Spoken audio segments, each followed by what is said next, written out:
for joining us today. It is really my honor to host today's side event.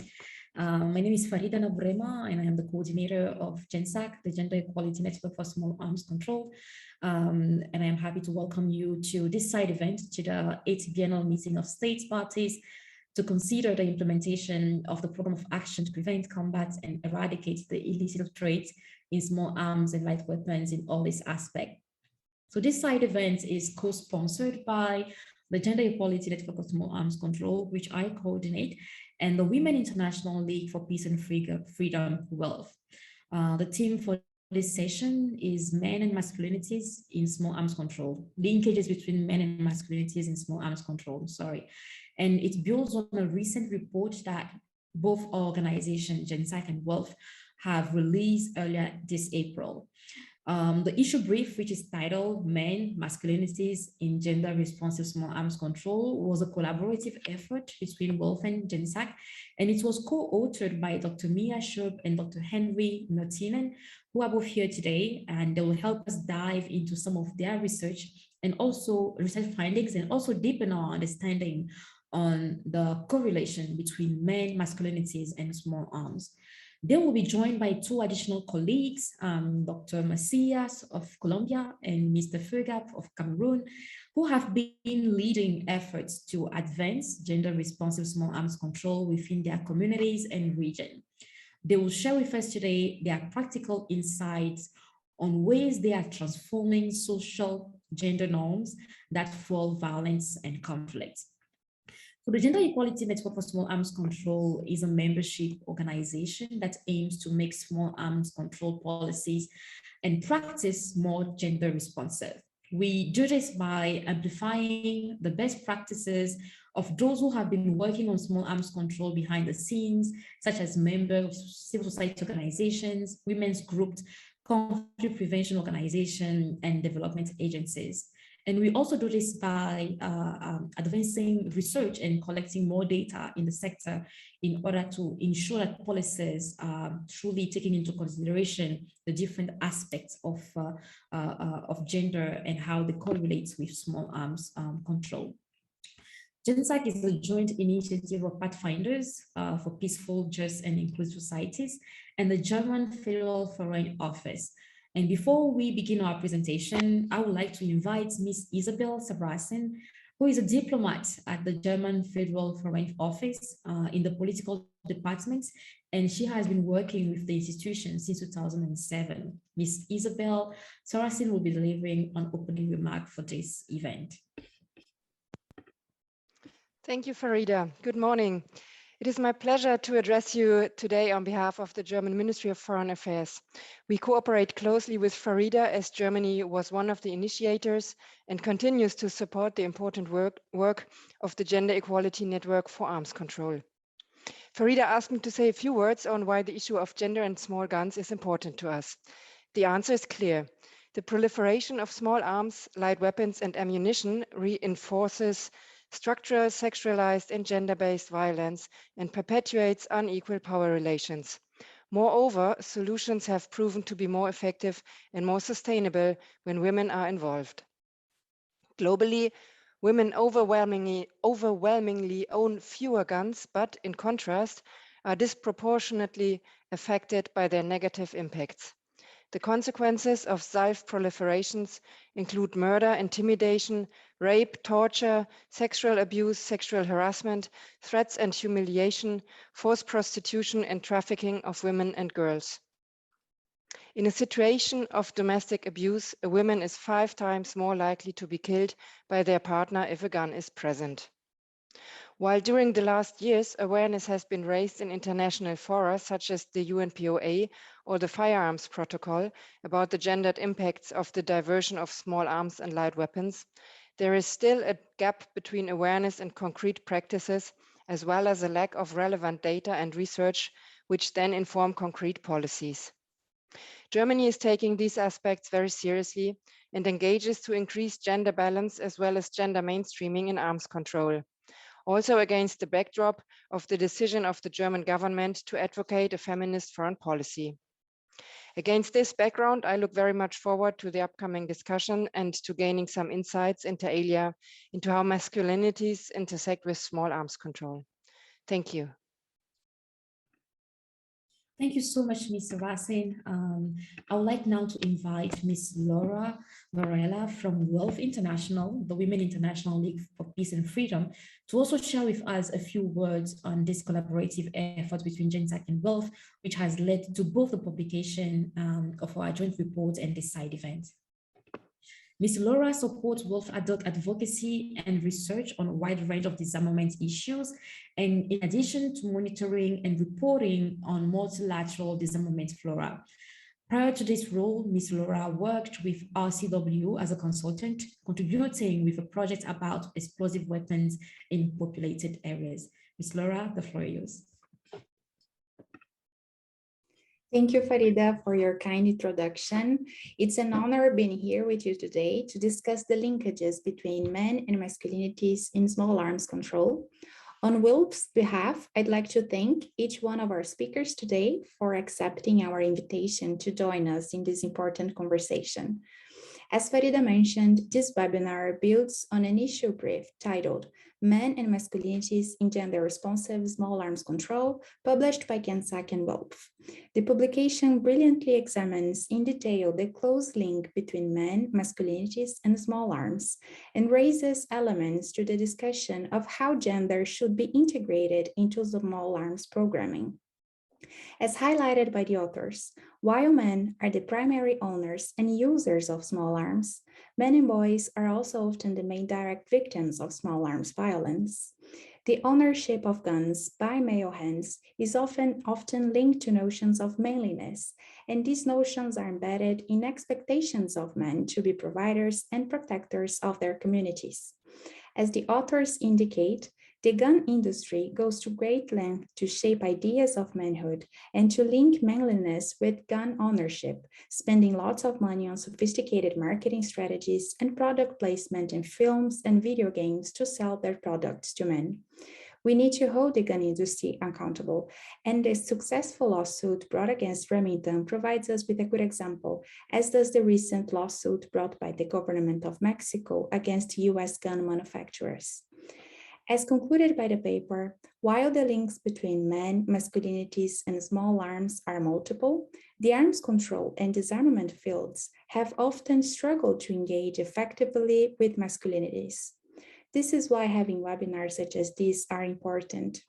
They are effective platforms for sharing experiences among practitioners in the field and to learn about different ways in which gender can be integrated into policies.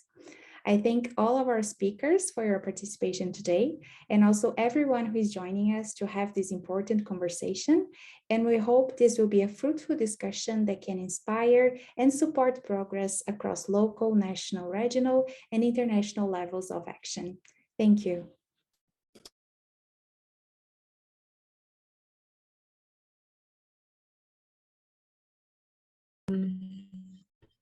Thank you so much, Laura, for this introduction and setting up the tone for this conversation.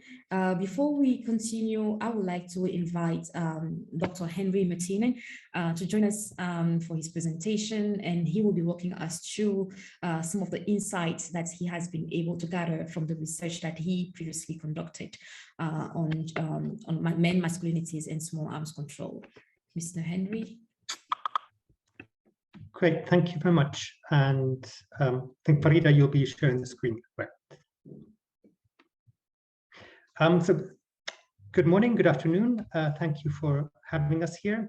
And first of all, I'd like to thank GenSAC and WELF for the cooperation on this paper, and of course also my co-author, Dr. Mia Schöp, who will be talking after me. And I'm also very excited to hear the inputs from our two panelists who are coming from the practitioner side after our presentation of the paper, and really looking forward to a lively conversation.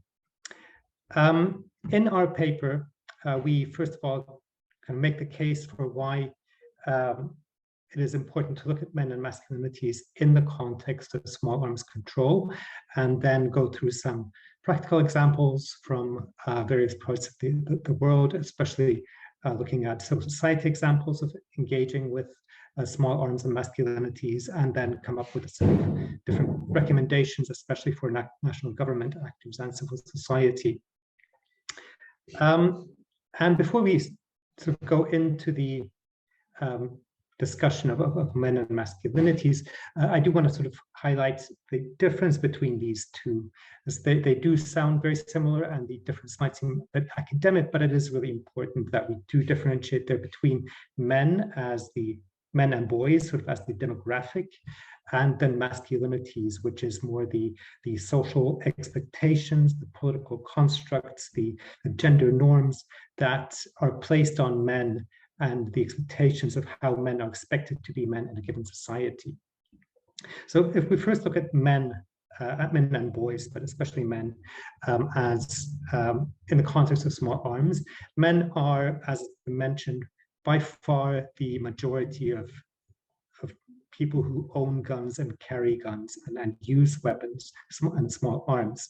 And this is the case in security sector institutions, but also for private citizens.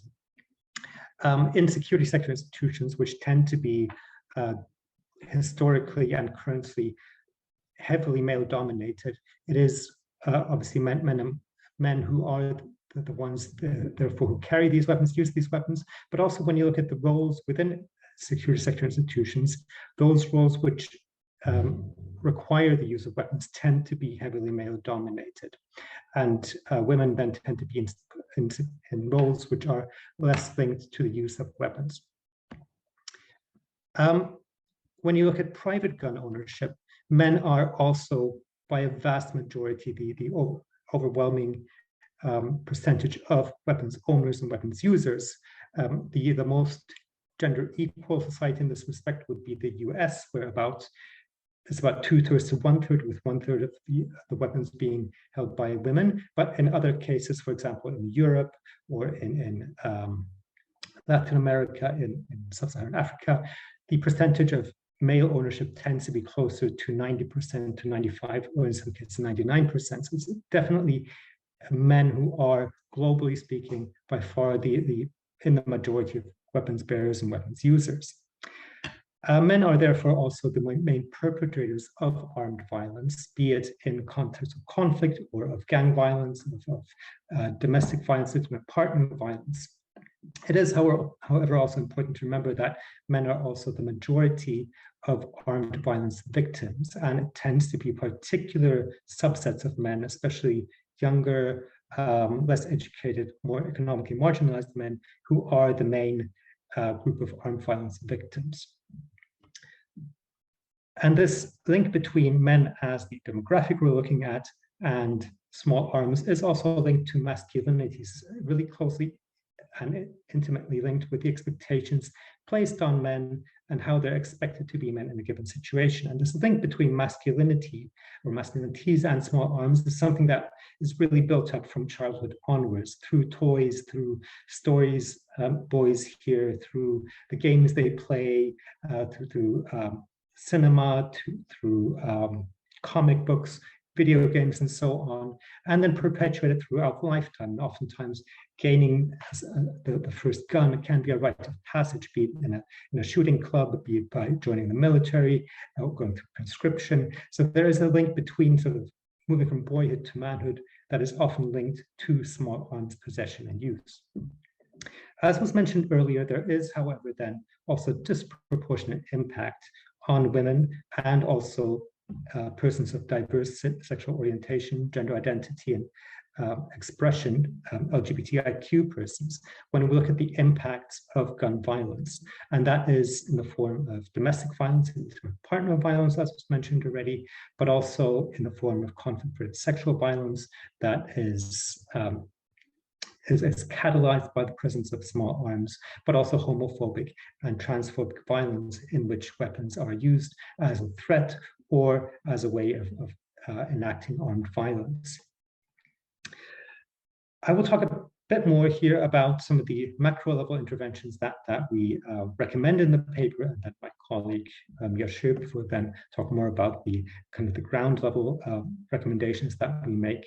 But some of the things that we do see as promising entry points are gender responsive small arms action plans that have been developed and used in a number of countries. And here, especially some of the work done in countries like Albania, North Macedonia, and Montenegro is quite interesting, where in the action plans for the national small arms commissions, there has been gender coaching that also then really looks at issues linking masculinities and small arms use and misuse, including looking at issues of domestic violence, intimate partner violence, but also the use of small arms in suicides, and trying to reduce accidents involving small arms, which also tend to be men who are then involved in those accidents, or in some cases, tragically, also children.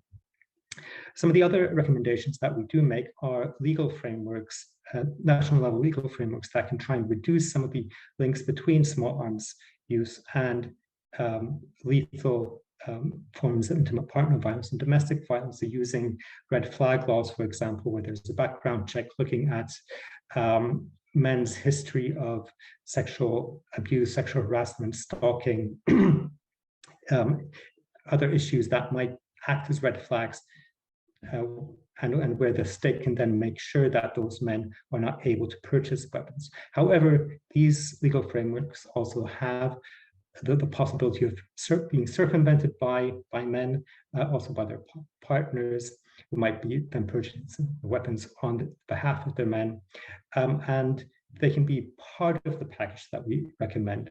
But another really important part is working on the expectations on men, working on masculinities.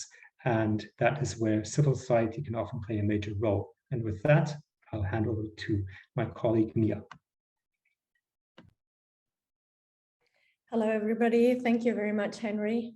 Can you give me a brief heads up that you can hear me and see my screen, please?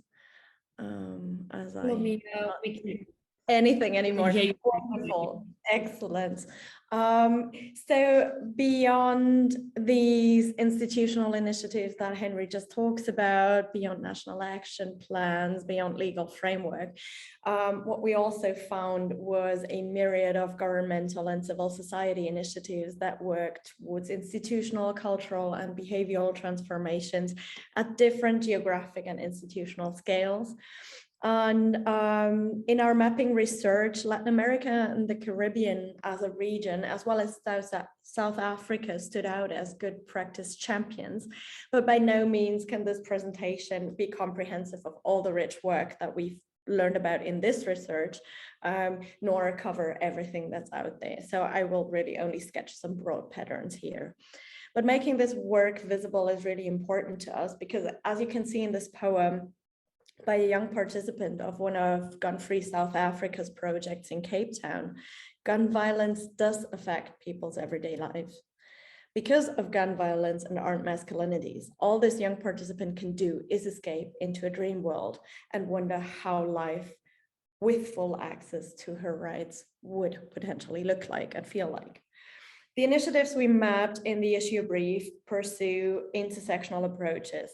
Age stands out as a key identity markers for these interventions, and therefore we organized the categorization of initiatives we found around different life phases. Something really interesting that we found in early childhood as a target phase were weapon surrender programs with war toys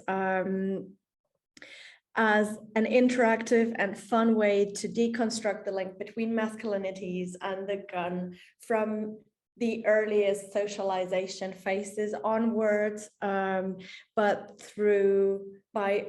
more or less by imitating adult gun control and disarmament programs. A really interesting thing that we found in Argentina, for example. During the school age phase, we found different initiatives that caught our attention. For example, creating schools as dedicated gun-free zones in Costa Rica and Argentina. That often goes along with integrating into official school curricula elements of gun control awareness raising, about armed violence and violent gender norms, as well as pedagogical handbooks for teachers to guide them in their teaching. Where institutional official curricula do not have this, or complementary thereto, we also found alternatives offered by governmental institutions like ANMAC in Argentina, or civil society organizations like ACOC, about whose work Alejo will be talking later on, who then provide workshops or specific classes dedicated to gender-based violence, awareness raising, armed violence, the link between guns and what it means to be a man, and in particular an attraction when it comes to dating, for example. Youth and adolescence is a really key moment in people's lives when it comes to constructing identities in relation to guns or not, or finding alternatives. And there are so many initiatives that are fascinating that work with popular culture.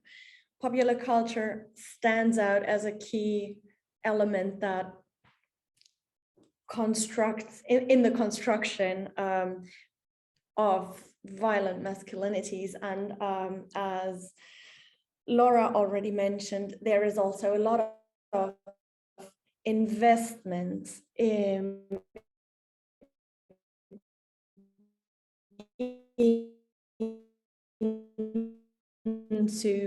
creating cultural and promote our masculinity that we found all across Latin America, is working with theater and role plays, for example, in Colombia and Peru, with games, or with music, like having hip hop with lyrics that are dedicatedly non-violent, or radio shows conducted by youth that provide alternatives and deconstruct this link between masculinities and gun violence.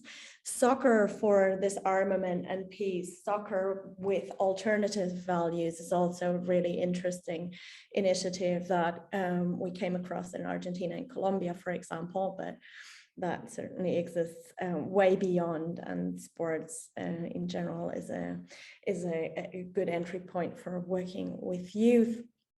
And very interesting herein is that youth are involved as agents of change themselves.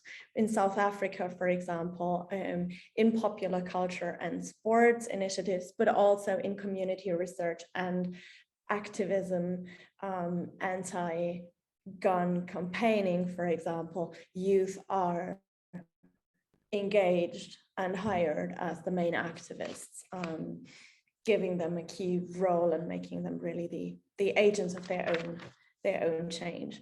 But there's also other initiatives that do not directly address gun violence or the link between small arms and masculinities, but that provide very interesting alternatives, in the sense that some of the most long-standing initiatives we found focus on constructing nonviolent forms of masculinities. So they don't focus on disarming militarized and violent hegemonic masculinities themselves. They don't focus on delinking the gun from the masculinity, but they directly provide an alternative. As such, they're part of larger violence reduction and youth recruitment prevention initiatives, and they can be as varied as gardening projects that provide an access door to alternative masculinities of care in Bogota, or projects like the UNDP funded Belize Southside Youth Success Program that provides economic alternatives to gun violence and crime. Lastly, there's violence prevention also at the family and community levels that goes a bit beyond. We found this conducted by the Centro de Prevención de la Violencia, which is based in Nicaragua, but works all over Central America, providing awareness raising and capacity building combined with research and with training of trainers within the communities with people of different age groups so that they become multipliers. And this is a really, really interesting initiative that we found. And I know I must be running out of time. I just want to flag one very interesting and last point that we also briefly mentioned in the issue brief, which is that often those who have been perpetrators of armed violence can become very positive examples of the deconstruction of masculinities and of alternative ways of being a man and accepted in society.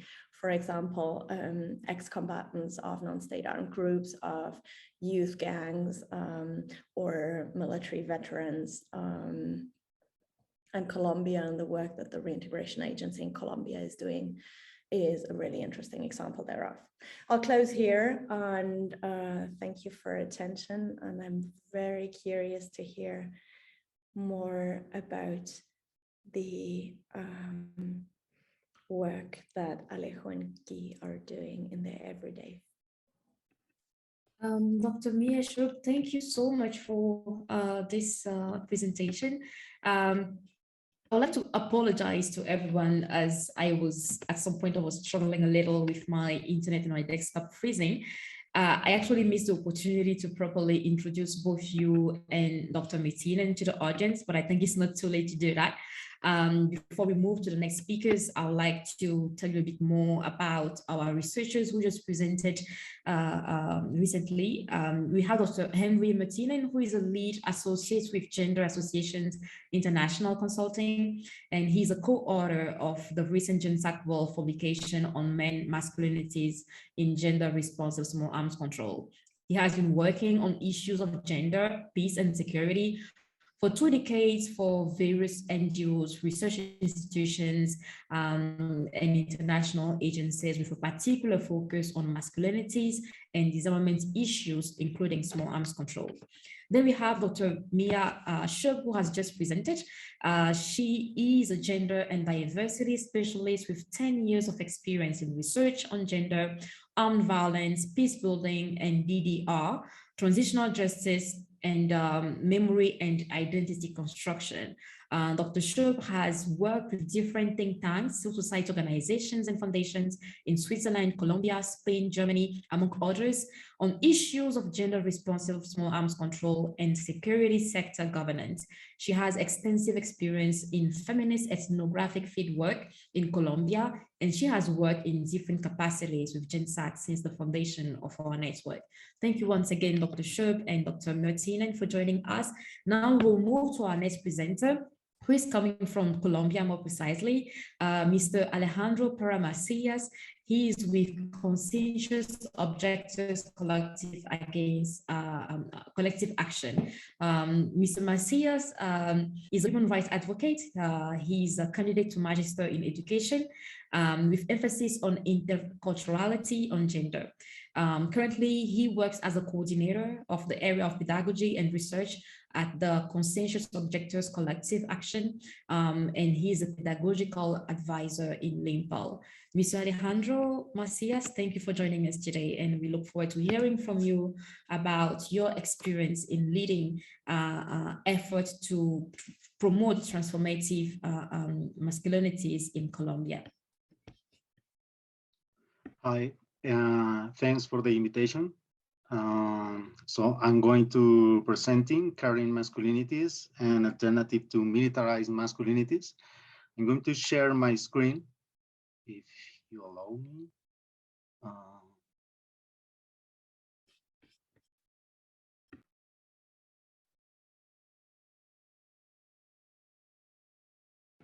Good, we can see you. Yeah, thank you. So The increase and impact of small guns in Colombia is directly related to its armed conflict, which is one of the longest in the world. Women and girls have been the main victims of mass violence during this conflict due to, as it has been denounced in reports and investigation, women's body is used as war booty, or means of threatening communities. Such is the impact of this violence that, according to a report released in 2017,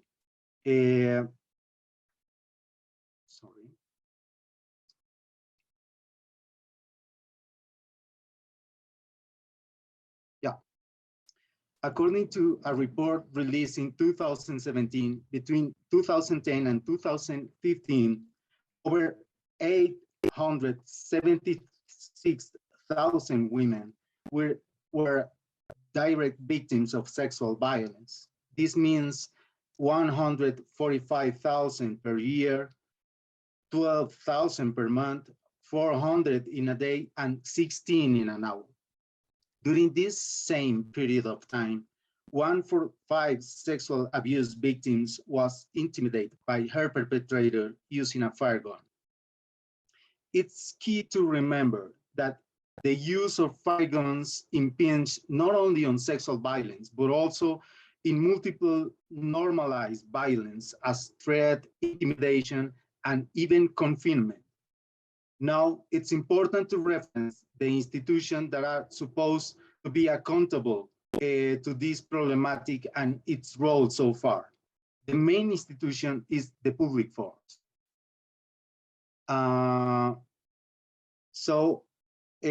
This institution, Army and police in Colombia, are regulated by the Ministry of Defense. It's surprising that despite having the second largest army and the third highest military budget in the continent, there are not significant advances on regulation of small gun circulation and illegal commerce, as it is evidenced in the next chart. So you can say between 1994 and 2017, the illegal arms in possession of citizens has been growing. And also in the same period, the percentage of participation in homicides using fire guns has been growing also. So that's the data about it. So even worse, far from controlling the situation, public force take part in this violence, as its reference in our investigation, Invisible Violence, published in 2020. From 2015 to 2017, the Colombian General Prosecution received over 4,000 denounces of aggressions committed by public force members against women. What's more, the worrying rate of impunity shows that only 34 of the perpetrators were sentenced on crimes against women.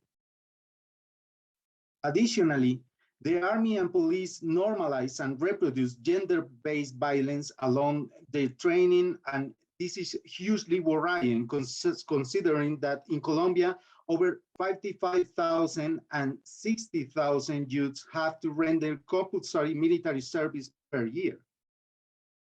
The current investigation made jointly with Linkage shows that 90% of the interviewed men recognize that during the gun training process, their superiors compare guns to women, saying things like, as same as you control your woman, you must know how to control your gun. And this is a very common thing into the army here in Colombia. We are currently, for that reason, we are currently evaluating the possibility of suing public force on training practices that normalize and reproduce gender-based violence. So, towards the lack of institutional progress regarding prevention and problematization of the relation between small guns and gender-based violence, This fundamental task has been assumed by social organizations, feminist collectives, and anti-militarist organizations that promote demilitarization of masculinities. As social organizations of conscientious objectors, from our experience and perspective, in addition to make accompaniment to youths who refuse to train for war or learn to manipulate guns, we also promote in schools, communities, and organizations pedagogical processes in order to demilitarize masculinities and problematize the idea of guns as tool of power. This is why we promote the concept of caring masculinities, based on facing the idea that men must learn to be aggressive, to manipulate guns, and to train for violence. Instead, we foster a perspective in which men participate on caring tasks usually assumed by women. We consider that cultural transformation can face militarism. Following Kimberly Thaydon, the construction of militarized masculinities as hegemonic is essential for maintaining militarism and war in Colombia, that is its guns and bullets. So we made this through pedagogical methodologies using plays, games, and talking activities, so who participate can assume challenges from transformation of cultural violence that legitimize and normalize the use of fight guns as way to solve conflicts or have power of women. We know cultural changes takes time, but historically, it's been evidence that those are deeper than legal changes. Thanks for your attention.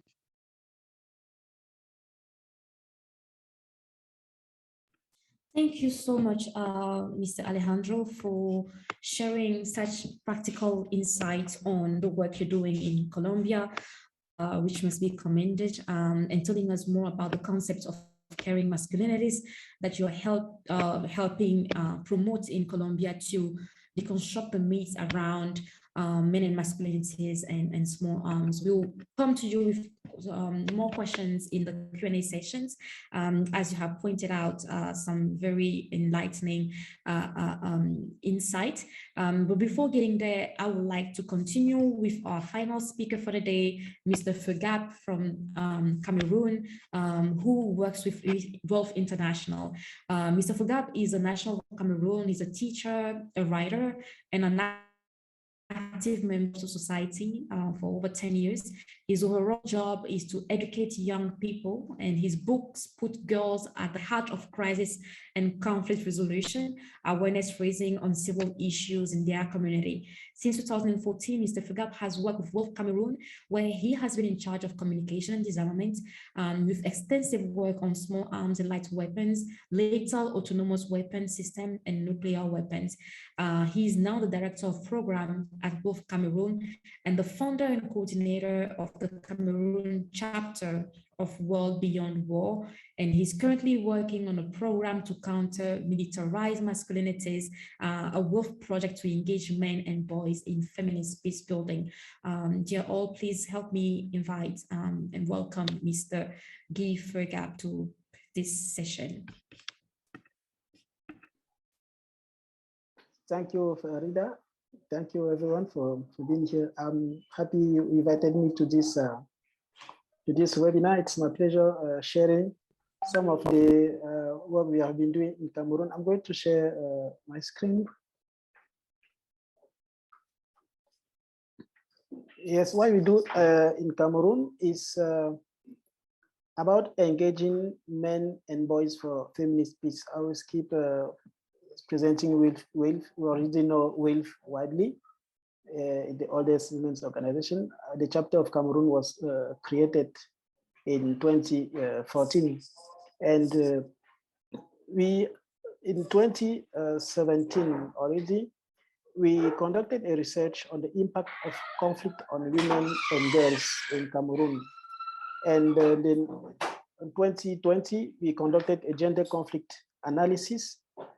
And this year, we have just concluded a research on the causes and impact of militarized masculinities. And this is linked as we see how the small arm and light weapons are used to fuel conflict in Cameroon and have massive impacts on women, on girls, and we recently find how the conflict also impacts men.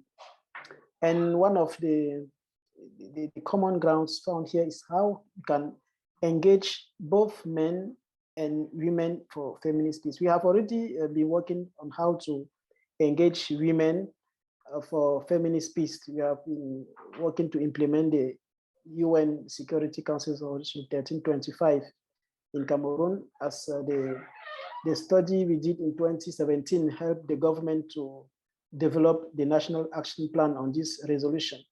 And one of the fourth lines in the implementation of the resolution found is that the men and women are not collaborating to work together for femininity. That is why we joined this global WIF project on confronting militarized masculinities.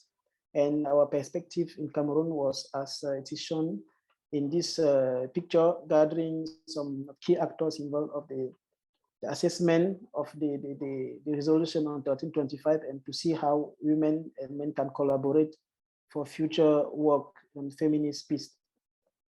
Yes, about militarized masculinities, but masculinities remain the roles, the behaviors that are associated to manhood and that are considered appropriate for boy and men in particular societies.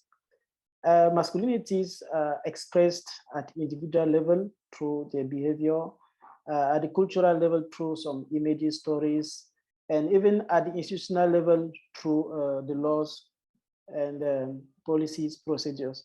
Yes. So our militarized masculinity now, we see how there are some socially constructed gender norms that associate masculinities with power, violence, and control. And these norms are enabled by institutions that heroize violence and fund the war system.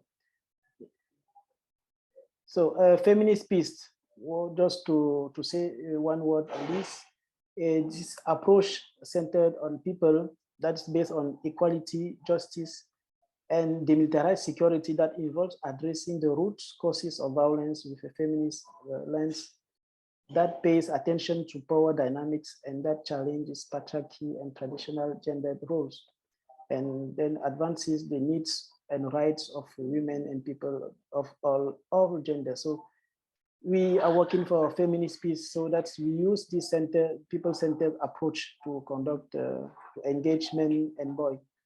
So I was already explaining some background on how we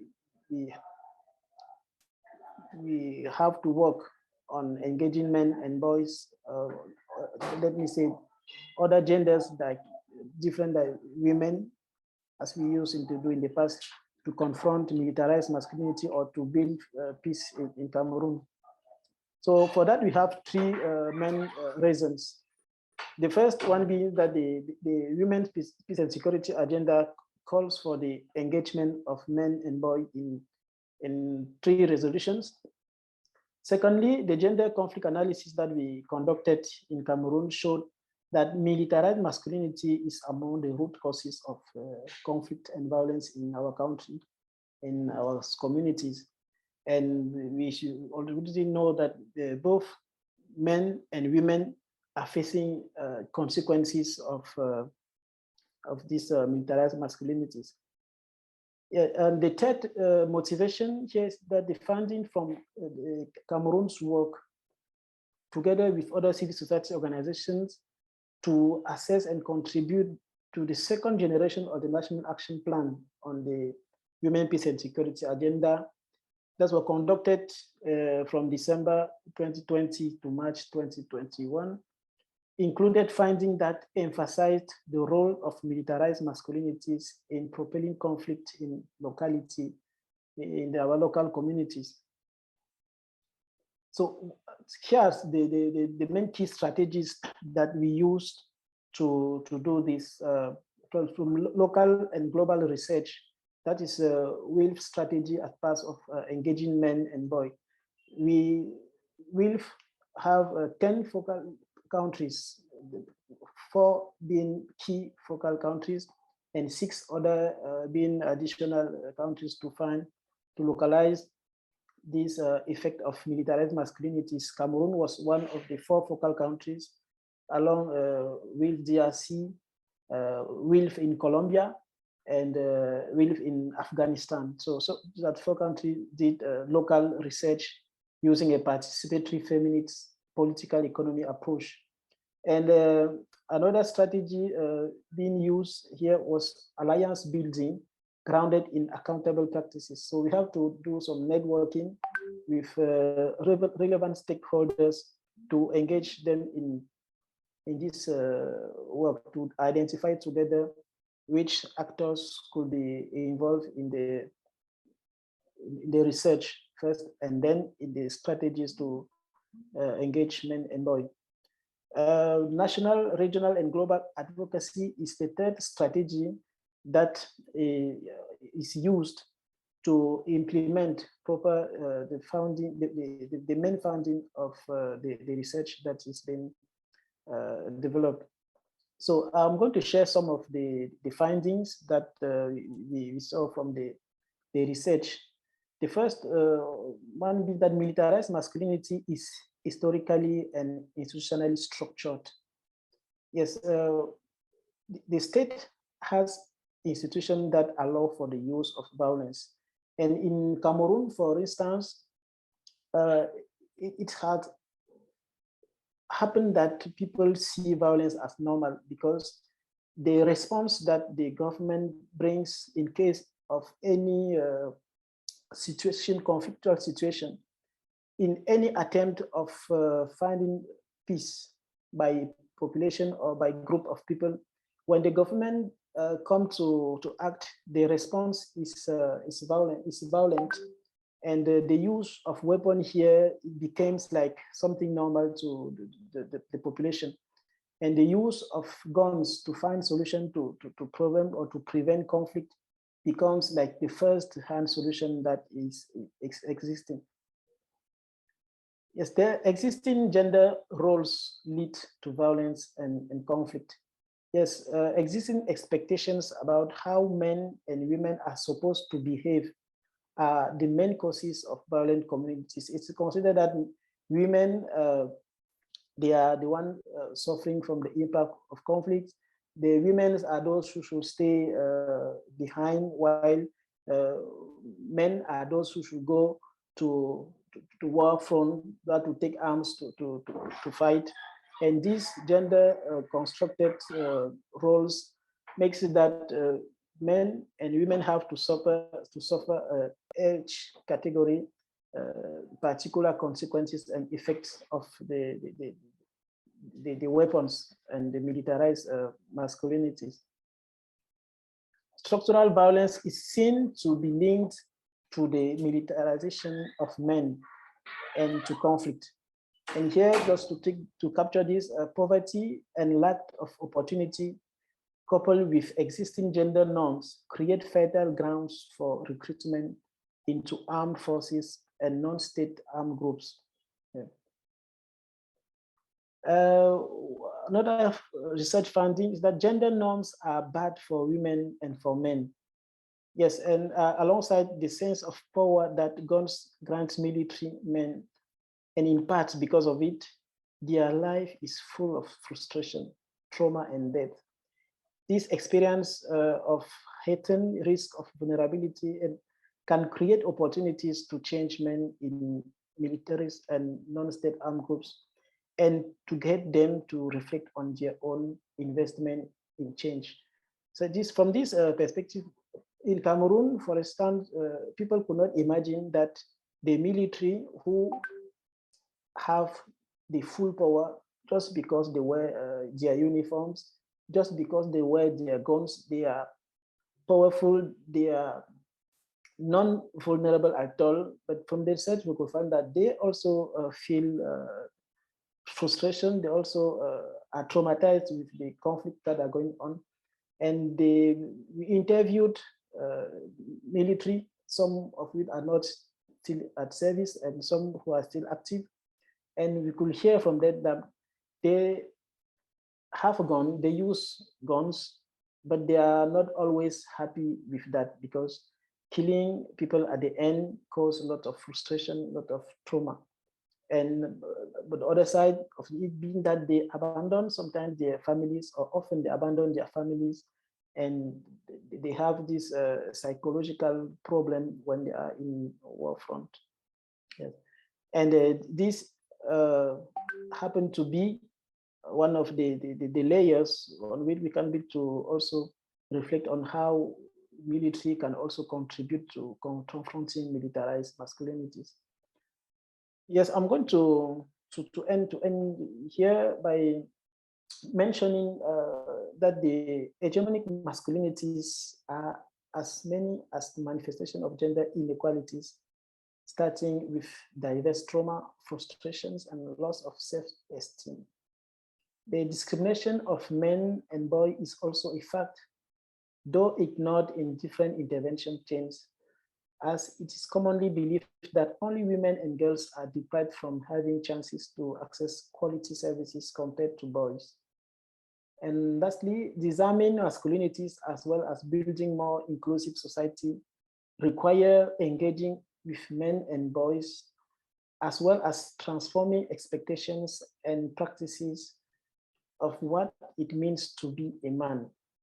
And what to be a man is how to change, how to use the power of a man to do a collaborative effort working with men and women to propel peace, benefit for the both groups. Peace does not benefit only to men, peace does not benefit only to women. Finding peace shall be a collaborative effort for both men and women and all different gender groups that are active.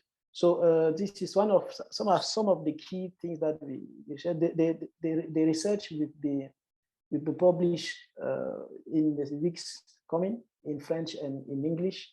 So we'll make sure to share this report of the research from Cameroon in the weeks to come. So thank you for your attention.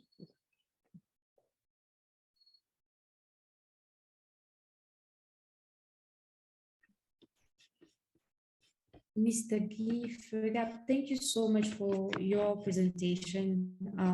It was great to hear more about the concept of militarized masculinities and feminist peace building.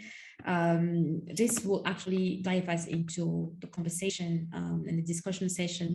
And I would like to encourage all participants that have questions today to please write them in the chat. And as a moderator, I'll make sure that I get our speakers to answer those questions before the end of this panel. But considering that time is against us, we will start without further ado.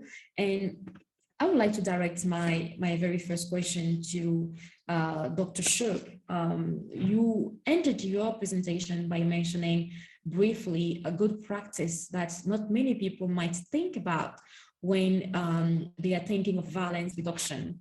You talked about ex-combatants embodying a good example. Could you tell us more about how this works and what initiatives have you seen?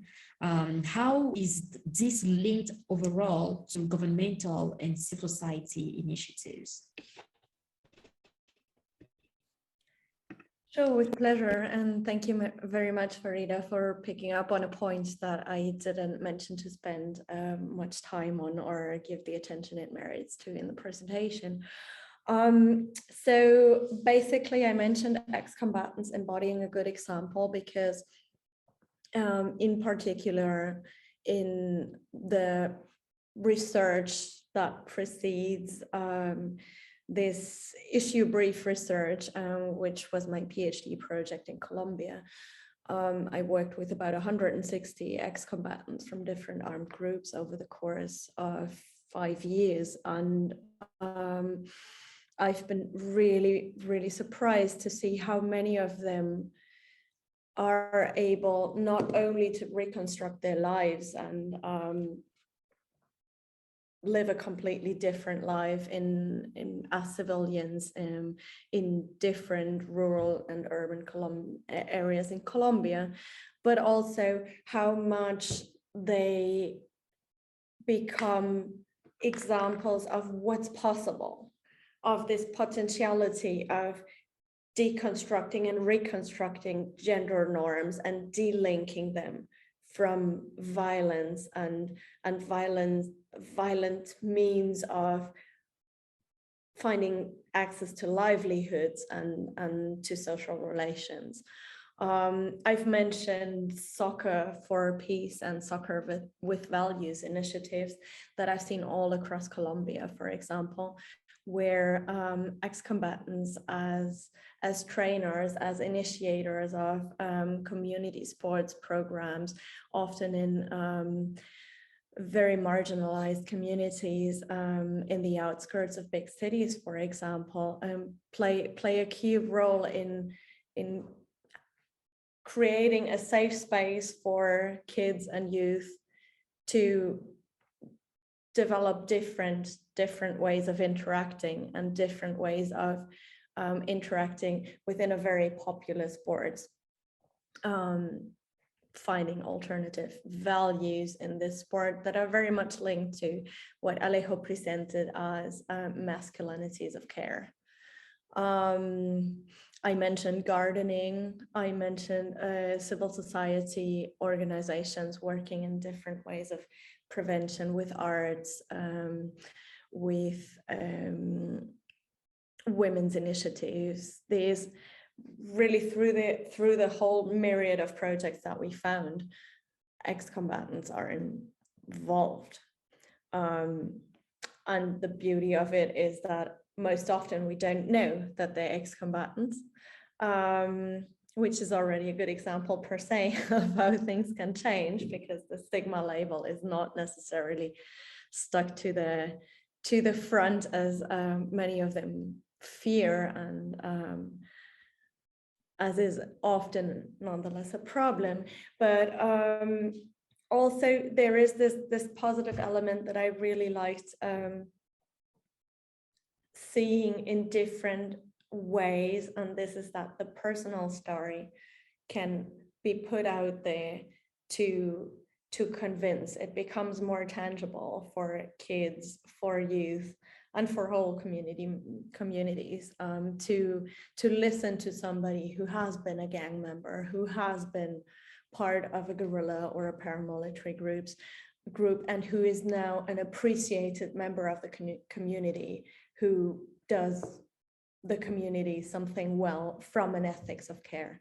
Mm-hmm. And I think that's something that's not very visible in research on masculinities and armed violence, or masculinities and the link to guns. And I think it's very valuable and could be researched a bit more. And just to end with the last element of your question, you asked how it's linked to governmental and civil society initiatives. It's often the same people, or yeah, I mean, it's ex-combatants they are people like you and me, right? So un ciudadano más, una ciudadana más, as I say in Colombian, just another citizen. And I think that's a valuable example to underline. Thanks for the question. So much, Mia. I mean, we often don't usually attach ex-combatants to peace building, but it's really interesting to see you making this connection and helping us better understand the role they can play in promoting peace and positive masculinity. And this will lead me to going to Mr. Macia in Colombia. Your organization has been doing incredible work to reduce gun violence, particularly in promoting what you call that are affected by gun violence. Can you tell us some of almost effective initiatives to disarm young males and to stop gun violence in Colombia? Okay, the first initiative is to spread the information about the consensus objection right. And it's a key element because in Colombia, the military service is mandatory. So thousands of youth people doesn't know that they have the constitutional right to refuse to assume that law or to refuse to participate in the army. So that is one of the most effective alternative to protect these youth guys to the war or to make part of the training in guns and the training in violence and all this machismo in between of this training process. But also in the schools, we try to develop some kind of effort, pedagogical effort, to try to push young people and child to understand that the weapon, the gun is not an element of power, because that it's it's a myth that we learn from childhood, that yeah, the weapon is a element of power. You can face every conflict with any conflict with a weapon, but it's a myth, and it's not only for solve conflicts. It's also in Colombia, there is an investigation, a very interesting investigation about how youth guys going to gangs and armed groups, in some cases just for try to reach a women, because there is this myth about women look for guys who can protect them. And if you have a gun, you are more sexy and interesting guy for a lot of women. And that is a huge lie. A lot of women feel threatened by men with guns, because obviously guns have been strong relation with gender violence. But a lot of guys assume these myths as a real thing, and they start to think, I need some kind of power I need to reach some kind of power, and for reach this kind of power, the easy way is try to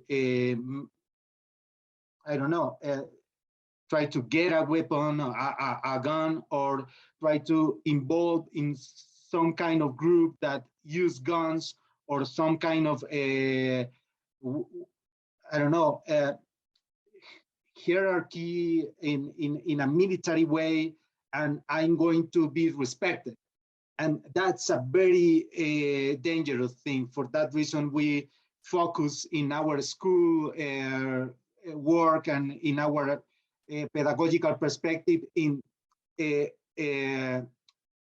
turn down this myth and try to present a lot of examples of another kind of masculinities that does involve this kind of violent exercises.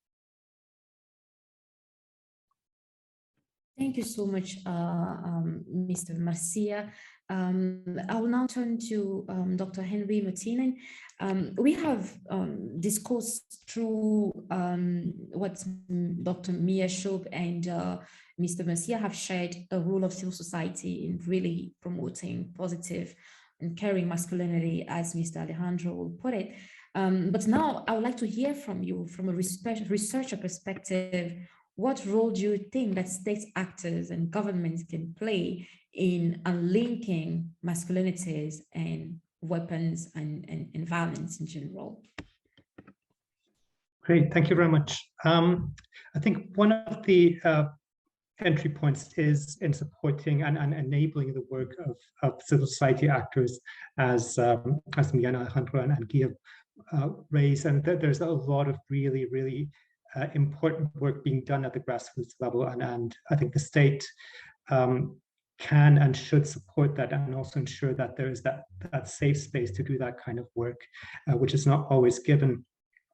In my presentation, I highlighted some of the more, let's say, the negative things that the state can do, like putting in prohibitive laws, ensuring that violent offenders do not have access to weapons. That is one part of it. But I think the state also can play a very positive role in fostering more positive understandings of masculinity and femininity, for example, the school system, through the way that its own service providers, the police, the armed forces, how they perform masculinities, and also kind of reducing the foregrounding of toxic masculinity as the way that the militaries and police enact their service provision. So I think there's a lot that the state can do there. And as we have seen in many countries, unfortunately, often the opposite happens, that the state does then also often use nationalist, violent, militarized masculinity through its imagery, through its propaganda, to do the opposite, to entice men to join armed forces and commit acts of violence, as we're seeing, for example, in the case of Russia at the moment. So I think the state can potentially play a very positive role. Unfortunately, oftentimes it has historically played a very negative role in these. So it's about putting in the legal frameworks to ensure that violent offenders don't have access to weapons, ensuring that civil society has the space and the security that's necessary to do the great work that they're doing. Having then also these positive role models of a different kind of masculinity in security provision through its security forces, and refraining from these kind of using or mobilizing around militarized nationalist xenophobic masculinity. So those would be kind of the key takeaways, I would say.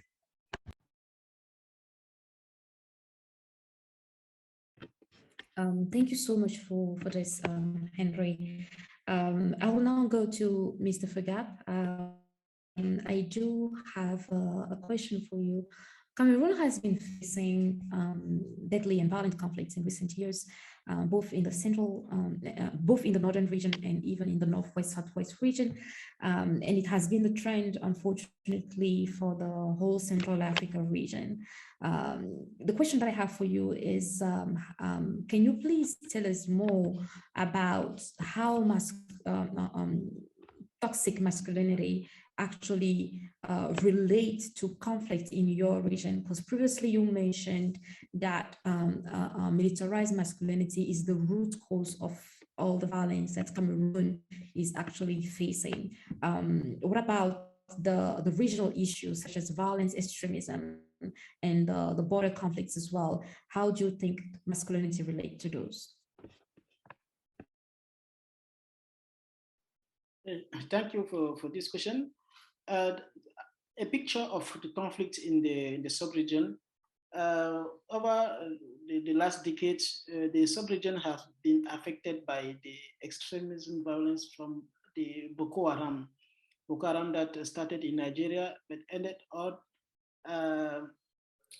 attacking the neighboring countries of Nigeria, such as Cameroon, Chad, Niger, with some of great impact there. And in Cameroon, since 2016, there have been this insurgency of the separatist groups called Amba Boys. They're acting or fighting to request the independence of the southwest and northwest region of Cameroon. And this came to find the opposition of the government. The conflicts are still ongoing in the northwest and southwest of Cameroon, and the attacks from Boko Haram in the far north of Cameroon has not stopped until now. There are some sporadic attacks every week. We usually face the kidnappings. We have the burning of houses that's still ongoing in some villages in the far north of Cameroon. So this is the picture of the conflict and how the masculinities, or how the masculinities play a role in fueling this conflict. First, at the institutional level, first I will mention this first because in the case of Cameroon, with the conflict in the English-speaking part of the country, it started with the request from the English-speaking Cameroonians asking for the translation into English of the common law and the adaptation of the school, the English curricula, because what is taught in the English-speaking part is not culturally accepted as it should be, because the one Anglo-Saxons school teaching in this part of the country, but there was just like revendications, but it turned on with the violent reaction of the government. And that is why the arms groups enter into the game, because at first the armed groups were not included. So you see how the violence response from the government in a normal revendication from the population can lead to excessive violence. Because at the start, we could have organized a dialogue to find out the solution to the problem that was raised. That was a normal problem to be raised in a democratic country. And we didn't understand why the violence was so disproportionate at that moment. And from there, the violence escalated and armed groups enter in the game. The proliferation of small arms and large weapons started coming from the neighboring country, Nigeria, that are widely used to fight civilians, military, and everyone trying to get into this part to find, to understand what is happening, because even the humanitarian persons have been attacked and kidnapped in this part. So another level of understanding on how masculinities play a role here is at the individual level, how the youth were massively recruited in this in this armed group, in particular the young men, because it is constructed socially that the men has the obligation to defend their community. They have the obligation to defend their community, and most of them joined the conflict not because they were accepting the ideology of the armed groups, neither because they see rights to fight, but just because they, as men, have the obligation to fight, to defend their community. And that is why most of them join the arms group, either in the far north to fight, to join Boko Harams, or in the English-speaking Cameroon to join with the Amber groups. So this is some of the pictures of how the masculinity intervene in this conflict in the regions. Thank you so much, Mr. Fergap, for sharing this insight on the conflict in Cameroon. Dear colleagues, even though I have more questions for you, unfortunately, with the time is almost up, and I'm trying to respect your various commitments to join us, despite the busy schedule in the midst of BMS8 taking place in New York. It was a very interesting discussion, and we are grateful to all of you, our presenters, for your dedication to transforming harmful gender norms and promoting positive masculinities, as well as for pointing us in the right direction of gender responsive small arms control through your research and your good practice. I would like to thank all our participants as well for joining us today. And we hope to connect with you and work together more in the future, as we would like to carry on this discussion and lead this effort beyond BMS8. So once again, thank you so much for joining us. I wish you all a great day and a very productive week. And I look forward to connecting with each one of you in the near future.